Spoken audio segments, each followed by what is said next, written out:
안녕하세요. 저는 50대 후반 30대 아들을 둔 엄마입니다. 아들이 연애를 급하게 해서 6개월 만에 결혼을 했고요. 저요? 혼자 살지만 지방에 작은 상가 하나 있고 보험 일도 해서 생활은 넉넉하진 않아도 부족하지 않습니다. 결혼 준비해서 제일 골치였던 건 집 문제였어요. 가진 돈을 긁어 모으면 신혼 살림용 아파트 한 채는 해줄 수도 있었지만 저도 노후가 있잖아요. 저는 노후에 쪼들려 사는 게 두렵습니다. 그래서 지분을 넘기거나 큰 빚을 지는 대신 아들 결혼 자금으로 1억을 보태주었습니다. 며느리 쪽은 친정에 환자가 있어 사정이 어렵다고 들었습니다. 그래서 예단은 생략, 혼수도 각자 형편껏 하기로 했어요. 그런데 어느 날 며느리가 아들을 통해 예물 이야기를 전해왔습니다. 제가 아파트는 포기했으니 예물은 명품 시계와 주얼리로 받고 싶어요. 솔직히 좀 놀랐습니다. 그래도 철이 없구나 생각하며 시계와 세트를 해주고 현금 300만 원도 보탰습니다. 시간이 지나 출산을 했고 산후조리원 2주에 들어갔습니다. 저는 병원에 가서 축하도 하고 손주도 안아보고 정말 행복했죠. 그런데 며느리에게 전화가 왔습니다.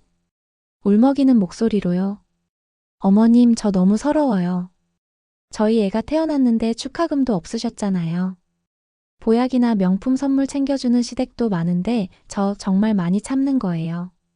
저는 당황했습니다. 필요하면 말로 하라는 주의라서요. 그럼 보약이 필요하면 이야기하자고 했더니 며느리는 조리원비 얘기도 꺼냈습니다. 다들 시댁이 더 챙겨준다면서요. 그날 저녁 아들을 불러 물었습니다. 아들은 말없이 눈물을 뚝뚝 흘리더군요. 사이좋게 지내고 싶은데 돈 얘기가 계속 나온다고. 저도 피가 거꾸로 솟았습니다. 내가 1억도 보태줬고 예물도 해줬고 현금도 보탰는데 그래도 부족한 걸까? 우리가 돈으로만 평가받아야 하나? 하지만 곰곰이 생각해보니 앞으로가 더 길다는 생각이 들었습니다. 손주도 있고 아들 부부의 삶은 이제 시작이니까요. 그래서 제가 먼저 제안했습니다.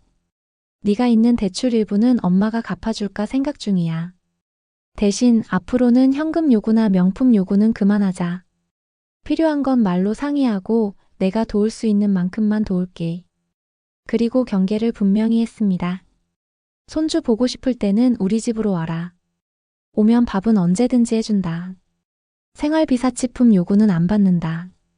필요한 건 구체적으로 금액과 목적을 말해라. 축하 경조는 마음과 예의로 하되 허리 휘릴은 만들지 말자. 며느리는 한동안 말이 없더니 조심스럽게 사과했습니다. 제가 조리원에서 예민해서 그랬던 것 같다고요. 저도 마음을 풀었습니다. 이후로 저는 돈으로 아이를 휘두르지 않기로, 며느리는 돈으로 사랑을 재지 않기로 서로 다짐했습니다. 손주 보러 올 때는 우리 집으로 오라고 했고, 오면 따뜻한 국 끓여주고 필요한 기저귀나 분유 같은 실용적인 것만 챙겨줍니다. 아주 가끔 직접 만나 필요한 이야기만 정확히 나눕니다. 저도 사람이니 서운할 때가 있죠. 요즘 세상이 돈 이야기를 너무 쉽게 합니다. 그래도 저는 아들의 편입니다. 아들이 행복해야 저도 늙어가는 마음이 덜 쓸쓸하거든요. 그래서 이렇게 정리합니다. 도움은 가능한 만큼 명확하게. 사랑은 돈이 아니라 태도로. 관계는 경계가 있어야 오래간다. 저의 작은 결론입니다.